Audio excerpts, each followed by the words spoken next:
Notre prochain talk est un retour d'expérience. Pablo est CTO chez WeScale et a eu une expérience multi-cloud. Et je pense que c'est une super manière de finir notre journée que de regrouper tous les clouds ensemble et penser une architecture multi-provider. Est-ce un rêve fou? Nous verrons tout de suite. C'est sur dessus. Ok. Merci. Applaudissez-le.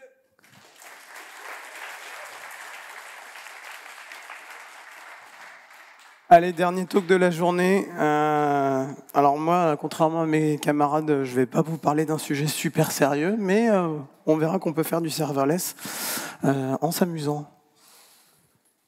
Je veux bien la première slide. Comment ça marche? Non, perdu. Le bouton vert. Bah oui. Et voilà. Et donc, je vais vous raconter une histoire personnelle de comment je suis parti d'un petit projet et je me suis retrouvé avec une architecture serverless multi-cloud un peu costaud. Vous pouvez me retrouver sur Twitter. Pour l'occasion, j'ai fait mon portrait en pixel art. Voilà, c'est magnifique. Et donc, je suis CTO chez WeScale, qui est une entreprise de services et un centre de formation dont le mojo, c'est d'aider nos clients et les gens conformes à devenir cloud natifs. Donc, on est en plein dans le sujet. On recrute à Paris, on recrute à Nantes et on recrute en full remote dans toute la France. C'était la minute promotionnelle. Je vais vous faire un peu de sport. Je vais vous demander de lever la main si vous vous reconnaissez dans la question que je vais poser et de la garder levée entre les questions. Qui aime le serverless ici? Trichez pas, levez la main quand même là. Très bien. Qui aime le street art? Ah, c'est pas mal, c'est pas mal.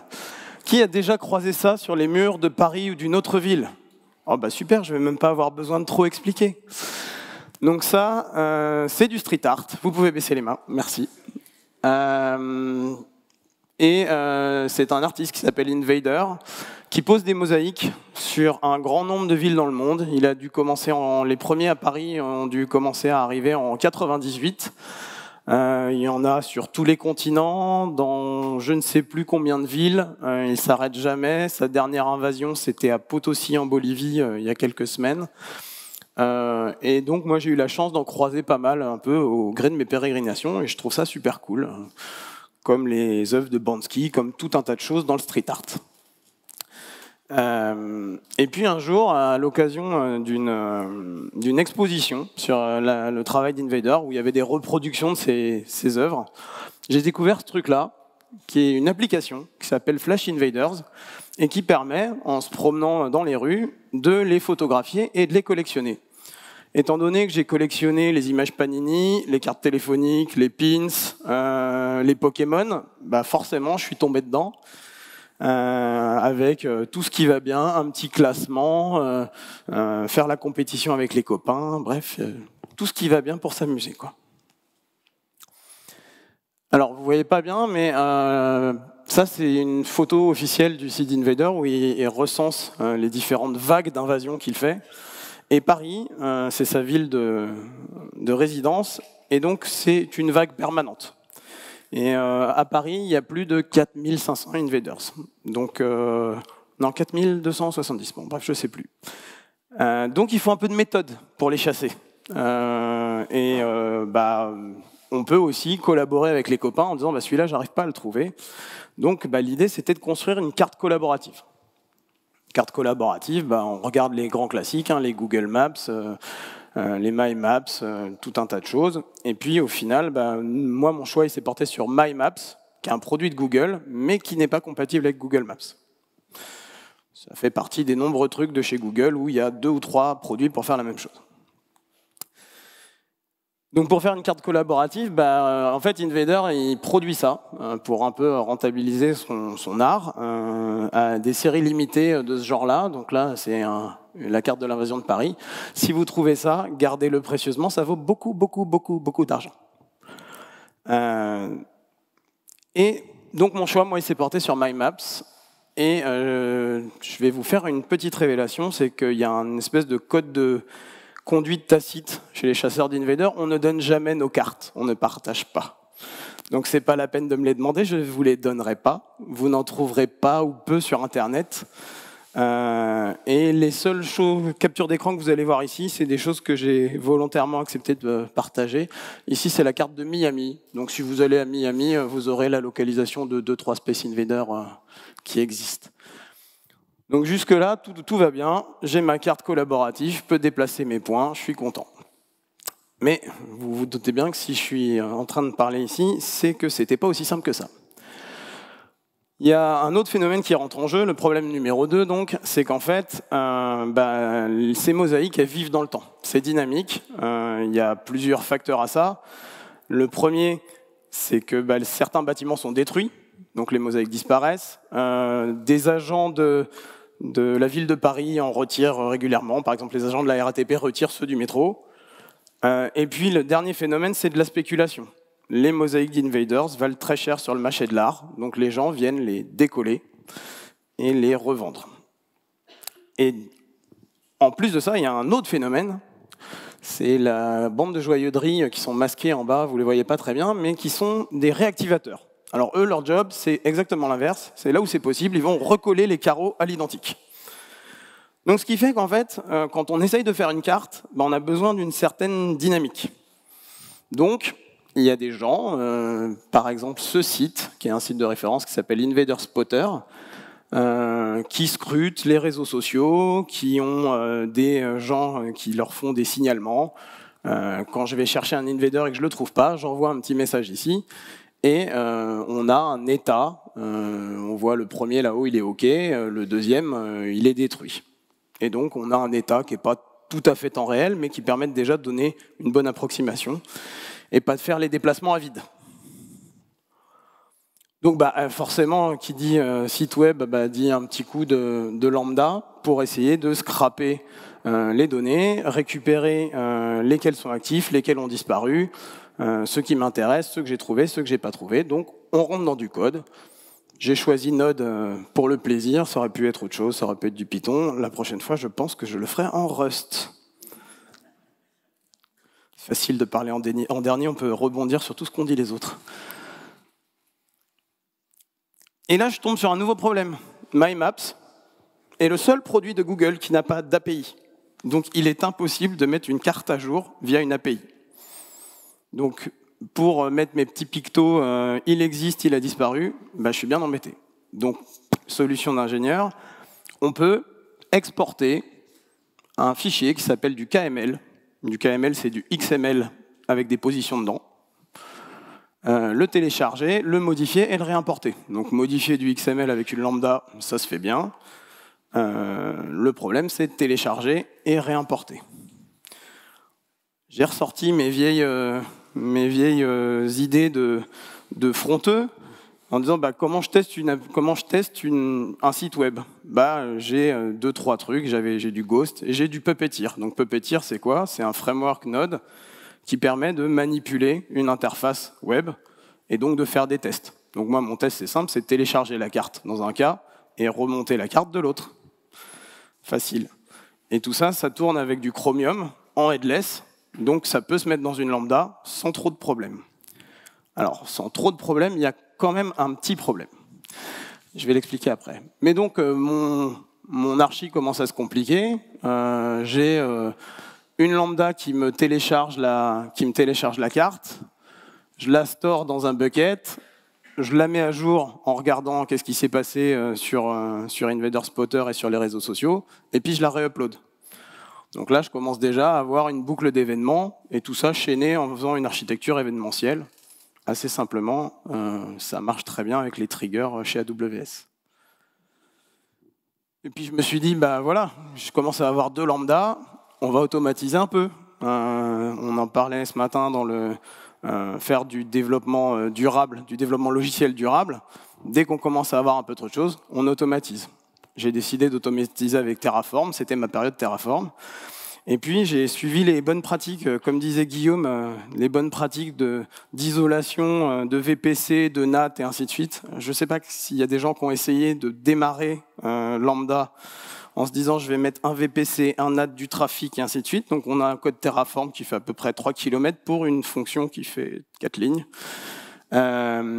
Et puis attention aussi, finalement, quand vous avez comme moi une petite architecture lambda qui coûte pas très cher, ce qui va vous coûter cher, c'est justement toutes ces NAT gateway qui sont là pour vous router du trafic et qui sont des éléments qui restent en place. Donc vous payez certes 5 centimes de l'heure, mais vous payez tout le temps. Contrairement à lambda, où vous payez que quand ça s'exécute. Et puis avec Terraform, il y a aussi le problème des states, l'œuf et la poule. Où est-ce que je stocke mon state? Sur ma machine, dans ma CI, dans un bucket S3. Mais alors à ce moment-là, qui crée le bucket S3? Il y a tout un tas de choses assez complexes avec Terraform. Mais c'était plutôt cool. Et là, j'en arrive à NPM et l'enfer des dépendances. Puppeteer et Chromium, c'est super cool. Ça fait 120 ou 140 MB. 120 ou 140 MB, c'est pile la limite que Lambda autorise pour la taille du package. Donc, c'est pas possible. Donc, on ne peut pas embarquer Chromium directement dans les dépendances de son Lambda, de sa Lambda. Donc, il y a plein de solutions. La première que j'ai essayée, c'est je vais le mettre dans un S3. Sauf qu'à chaque fois que j'exécute ma fonction Lambda, je télécharge depuis S3. Donc, ça prend du temps. Et puis après, j'ai commencé à regarder un peu. Et donc, on peut monter. Alors, on ne va pas stocker ça dans un temp, puisque en fait, entre chaque appel, ce ne sera pas possible. Mais par contre, on peut mettre un elastic file. Et donc, en fait, j'ai décidé de mettre toutes mes dépendances dans cet elastic file que je monte dans toutes mes lambdas. Donc, j'ai une forme de disk partagé où j'ai toutes mes dépendances, mon Chromium, et chaque fois que ma lambda s'exécute, elle le monte comme un volume extérieur. Cool. C'est de plus en plus simple. Génial. Et puis là, je commence à être équipé. Donc quand je fais des sorties dans Paris, j'arrive à en attraper 30, 40, 50. Au début, on en attrape plein, on est content. Et puis c'est relou de les rentrer à la main, de savoir lesquels on a, lesquels on n'a pas, et ainsi de suite. Donc j'ai été chercher un service qui me faisait de la reconnaissance de texte, en faisant des captures d'écran de mon téléphone. Et le meilleur, c'est Google. Donc Google Vision, il a une API, qui permet de reconnaître ici les Space Invaders de Los Angeles, LA31, LA52 et ainsi de suite. Et donc il va juste analyser les blocs de texte et me les renvoyer. Donc je lui envoie une image, il me renvoie les blocs de texte, je mets à jour ma carte pour savoir lesquels j'ai et lesquels j'ai pas. Et puis pour lui envoyer l'image, je ne vais pas la stocker directement dans S3, je suis sur mon téléphone la plupart du temps. Je vais mettre un SES, donc je vais mettre un email. On en parlait tout à l'heure avec la poste. Donc j'envoie un email avec ma photo, et hop, ma chaîne se déclenche. Je stocke mon email, je stocke ma photo, je lance Google Vision, et je stocke tout ça dans une table DynamoDB. Voilà. Donc pour mon petit problème simple, je suis arrivé à ça. C'était plutôt cool. Et et donc j'ai aussi des petits crons pour rafraîchir de temps en temps certaines villes, mais bon, voilà. Tout ça, ça se chaîne très bien avec des événements, ça se déploie très bien avec du Terraform, et ça se pilote très bien avec du Circle CI. Et à ce moment-là de l'histoire, je montre ça à mes collègues qui me disent « Ouais, ton Elastic File, là, il est quand même un peu crado. » C'est vrai, il est un peu crado, c'est un peu le truc qui est serverless, mais pas vraiment. Il y a peut-être moyen de faire mieux. Et puis en plus, j'avais des problèmes réguliers, c'est qu'en fait, le Google My Maps, il a un DOM dynamique. Donc une fois que vous avez trouvé le bouton télécharger la carte, là, de temps en temps, il change d'ID. Donc c'est plus le 23, c'est le 24, c'est le 25. Donc on a un code un peu dégueulasse qui teste où est-ce que peut bien être le bouton. J'étais pas super fier de moi. Et là, mes collègues m'ont dit « Hey, tu connais Mapbox ?» Ah bah non, je connais pas. C'est quoi Mapbox ? Donc Mapbox, c'est un studio complet pour fabriquer des cartes et qui manipule des données sous forme de GeoJSON. Le GeoJSON, c'est comme le KML de Google, là, sauf que c'est du JSON. Donc déjà, c'est cool. Et en plus, dans la petite section Properties, là, je peux rajouter mes propres propriétés. Donc du coup, je peux rajouter est-ce que je l'ai trouvé ou est-ce que je ne l'ai pas trouvé. Et donc virer ma table DynamoDB. Ça m'intéresse pas mal de faire ça. Regardez bien, vous verrez ici les seules coordonnées géographiques de l'invader que je veux bien vous donner, qui s'appelle PA744.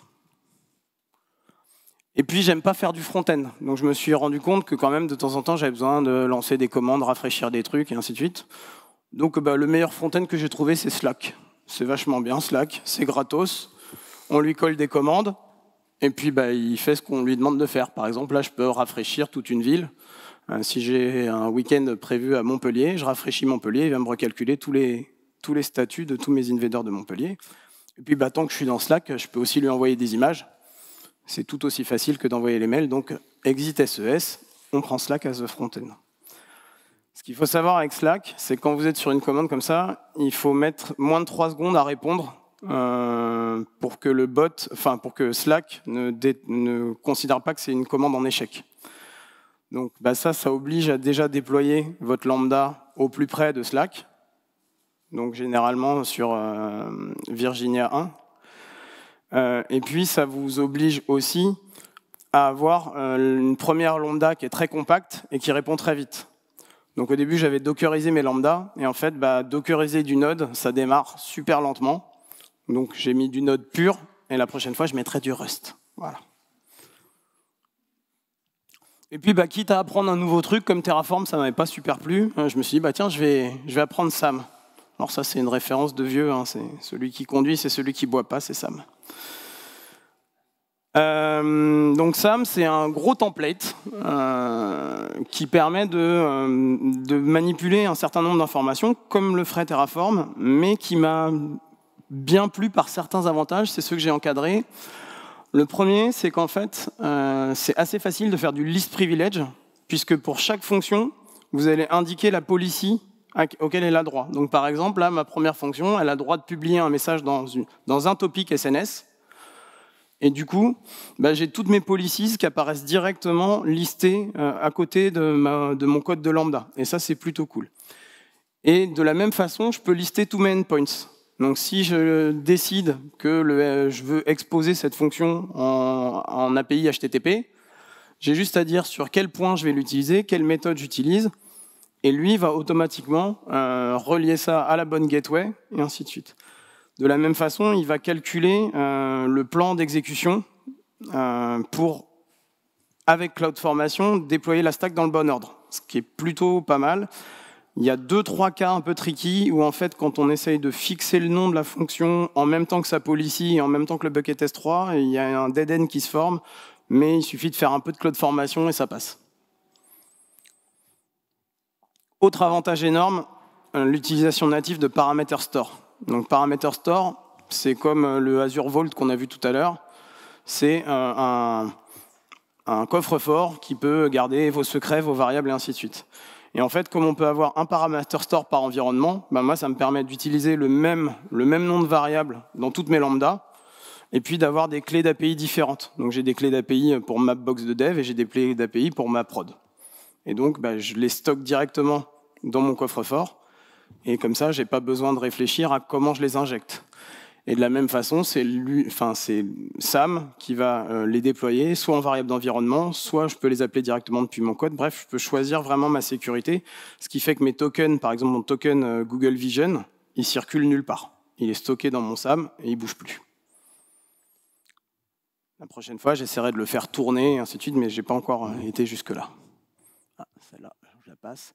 Et le dernier truc qui me manquait, là encore, ce qu'on a vu ce matin dans la conférence Sustainability, c'est quand on fait ce genre d'architecture, on a besoin de tracing. Vu que j'étais complètement le bras dans AWS, je me suis dit, je vais utiliser le tracing d'AWS plutôt que de me lancer dans une instrumentation OpenTelemetry. Et ce qui est pas mal avec AWS, c'est que du coup, j'ai juste à déployer leur nouveau service qui s'appelle X-Ray, nouveau de 2020 ou 2019. Et en fait, le SDK, il est directement porté dans vos lambda nodes. Donc, il n'y a pas besoin de faire de npm install. Directement, je l'ai.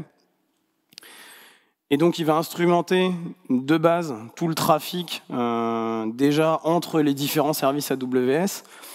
Et moi, ce qui me manquait, c'est de dire, ouais, mais j'aimerais bien instrumenter le trafic vers l'extérieur, puisque j'appelle des API de Mapbox, j'appelle des API de Google, j'appelle des API de Slack. Et en fait, on peut avoir ça avec le flag magique capture HTTP global. Donc, si je mets ça tout en haut, ça me permet d'instrumenter tout le trafic qui est en dessous. Donc, moi, j'utilise Axios pour faire mes requêtes. Et donc, toutes les requêtes HTTP ou HTTPS qui sortent d'Axios vont être instrumentées. Et après, il y a toute une mécanique de je définis des segments, je définis des valeurs, et ainsi de suite. Au final, c'est toujours pas plus simple, mais j'ai viré 2-3 trucs qui m'embêtaient. En particulier ce fichier, cet Elastic File là qui était vraiment pas bon, et toutes mes parties SES et ainsi de suite. Et j'ai plus que des lambdas qui communiquent par événement, soit en stockant des fichiers dans des buckets.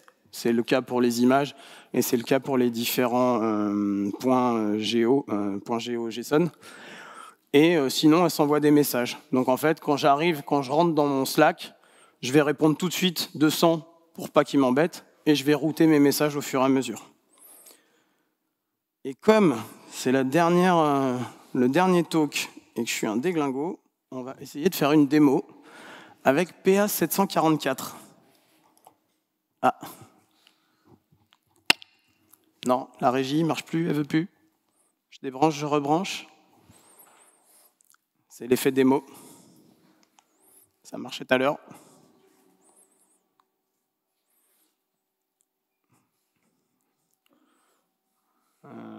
Bon, bah sinon pas de démo. Hein. Non. Ah, voilà. Donc je vais, vous voyez pas très bien, mais vous arrivez probablement à lire les noms. Je vais péter mon code de conduite et vous révéler l'emplacement de PA744. Ici, il y a marqué la maroquinerie, ici, il y a marqué la Bellevilloise. Bref, vous voyez à peu près où il est. Je vous laisse le chercher en sortant. Et donc ça, c'est ma carte. J'ai trafiqué mes données pour simuler le fait que je ne l'avais pas trouvé. D'accord, je ne l'ai pas flashé. Vous avez même vu 471. Donc j'ai mon Slack. Mon Slack, déjà je vais lancer ma première commande. Je vais rafraîchir la ville de Paris. Comme ça il va me recalculer un certain nombre de points. Hop. Donc voilà, Slack m'a répondu. Je réponds exactement ce qu'on m'a envoyé. Mais donc tout ça doit se jouer dans les 3 secondes. Donc ça c'est un peu tricky d'un point de vue lambda parfois. Et puis j'ai un channel qui s'appelle Paris qui me permet d'envoyer mes trouvailles de Paris. Donc je vais lui envoyer cette photo où vous reconnaissez ici PA744. Et ce que je ne vous ai pas montré, c'est qu'en fait, forcément, dans X-Ray, j'avais rien. J'avais rien dans ma service map. Elle est en train de se dessiner au fur et à mesure et vous allez voir, elle va être de plus en plus complète. Donc j'envoie mon image. Donc là, on va passer par un handler Slack qui va dire « Ah, j'ai vu un fichier. Ce fichier, je le télécharge dans un bucket S3. S'il y a un fichier qui arrive dans ce bucket S3, je l'envoie à Google Vision. Si Google Vision reconnaît des noms d'invaders puisqu'ils sont normés, il va les envoyer dans une file SES. Donc voilà, il a trouvé les noms d'invaders. Donc là, j'ai un PA744, c'est celui qui m'intéresse. Donc il va séparer tout ça, envoyer ça et faire des mises à jour. Et si tout va bien, et si les dieux de la démo sont avec moi, si je fais un F5, hop, il a disparu, génial. Voilà, zou, il n'est plus là. Super. Ce qui s'est passé côté AWS. Donc tout à l'heure, j'avais pas de service map. Là, j'ai une petite architecture, voilà. Donc avec, en fait, ce qui est assez agréable avec X-Ray, c'est que vous allez voir, hop là, pardon, c'est qu'ici vous voyez les différents. Alors, il y a 2 lambdas qui s'enchaînent parce qu'on gère un contexte, puis la fonction. Et derrière, vous avez les fils SES. Je vais arrêter de le rafraîchir automatiquement, ça arrêtera de clignoter. Les fils SES, les appels externes aux API de Mapbox. Il doit y avoir des buckets quelque part. Il est où le bucket? Un bucket ici, là-haut. Des appels au SSM, donc le paramètre Store Manager, et ainsi de suite. Ce qui est encore plus cool, et ce qui est assez utile quand on développe, c'est qu'on peut avoir des traces assez riches. Donc là, j'ai la trace de tout ce qui s'est passé et de comment mes différentes fonctions se sont enchaînées. Et je vais juste vous faire voir celle-là. Voilà. Donc ça, c'est ma fonction qui fait l'analyse d'image. Et en fait, ce qu'on disait, là, la première partie, là, les 4 secondes 42, c'est l'initialisation. Donc le temps que ma lambda, qui contient du node, se soit lancé. Donc 4 secondes, c'est relativement long. Alors elle a pas mal de dépendances, celle-là notamment tout le framework Google, mais ça peut être vite bloquant. Et derrière, j'ai son temps d'exécution de 6 secondes. Donc on voit bien que ça, je ne pouvais pas le faire tenir dans mon échange Slack, sinon j'aurais pris un timeout. On voit le temps passer à aller chercher l'objet dans S3, à aller chercher ses métadonnées dans S3, à aller instrumenter Google Vision, à récupérer ma map de paramètres et à générer autant de messages que j'ai reconnus d'invader sur mon image. J'ai choisi de faire un message par invader, ça ne coûte pas plus cher et ça me permet de mieux tester mon truc. Voilà pour la démo. Et j'ai un dernier slide, et après j'arrête de vous embêter, et quand même... Alors non, il peut passer là, c'est pas grave, j'avais prévu le concours. Ça me donne une map comme ça, alors il y a des trucs à Miami, des trucs à Bruxelles, des trucs à Londres, et puis le plus important c'est quand même de se la péter un peu, et de vous montrer qu'à Paris j'en ai 1269, et c'est quand même pas mal. Je vous remercie. Et les références des images sont là. Est-ce que vous avez des questions? Merci, c'était trop cool. Ok, on prend les questions.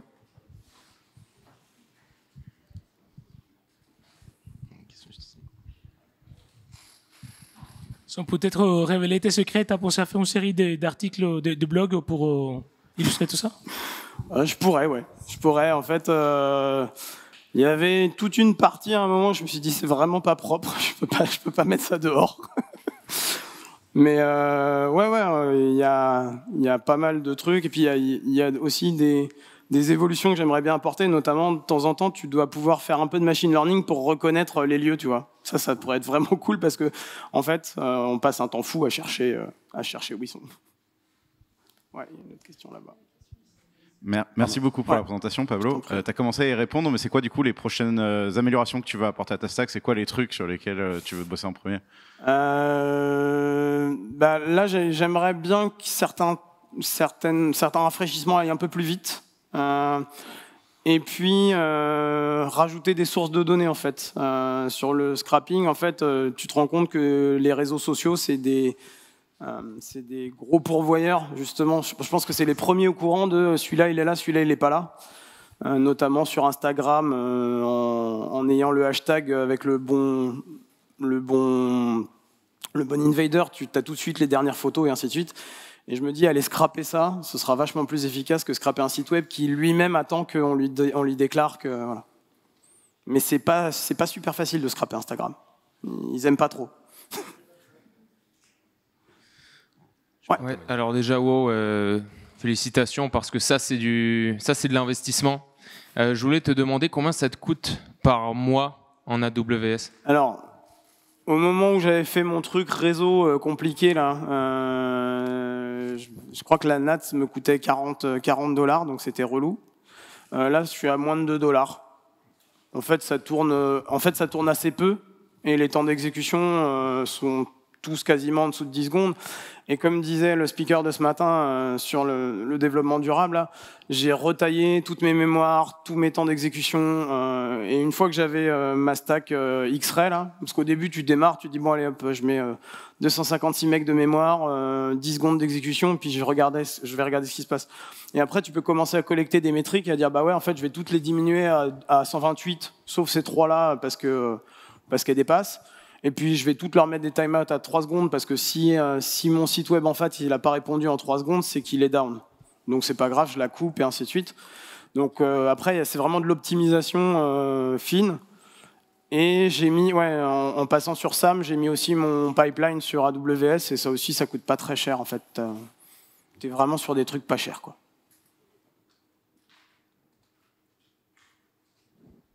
J'en profite pour poser une question. Vas-y. Comment vous vous reconnaissez entre vous? Est-ce que vous avez un signe distinctif? Alors non, mais par contre, ce qui est marrant, c'est que, par exemple, tu vois, devant la Bellevilloise, là, tout à l'heure, tu as tous les mecs avec leur téléphone, et généralement, en fait, quand tu as comme Invader, on pose régulièrement des nouveaux. Quand il y a un nouveau qui pop, tu as tout le monde qui est dessus, donc c'est comme ça que tu te reconnais. Voilà. Très bien. Super. Ouais, une question au milieu.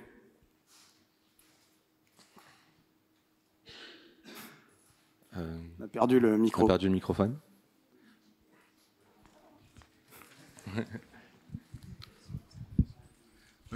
Déjà bravo.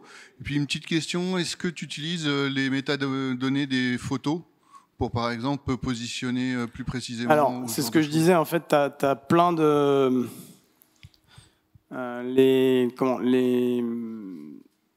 Je vais y arriver. Les chasseurs donnent pas leurs trucs. Donc généralement, quand tu trouves des photos, il y en a plein sur Flickr. Il y a un des chasseurs qui est dans le top 5, donc je crois qu'il en a plus de 3000, qui a une galerie Flickr où tu peux les voir. Et lui, il fait en sorte de cadrer ses photos pour que tu n'aies pas le nom de la rue, voilà. Et même dans les exifs, il les enlève. Okay. Donc en fait, tu récupères jamais. Ce que je pourrais faire comme évolution, c'est moi utiliser mes photos pour replacer sur la carte. Ça pourrait être une solution. Mais généralement, je les place pas trop mal. D'accord. Voilà. Quand je me trompe, c'est 10 mètres, 20 mètres. Quoi. Ouais. Une fois que tu es au carrefour, tu l'as vu. Merci. Ouais, il y en a encore une. Je ne sais pas si j'ai le temps. Tu es sur 2 cloud providers. Est-ce que ça pose problème parfois d'utiliser Google et Amazon? Alors, j'ai pas de problème majeur. Le seul truc que j'ai pas réussi à faire, c'est instrumenter jusqu'au bout Google Vision.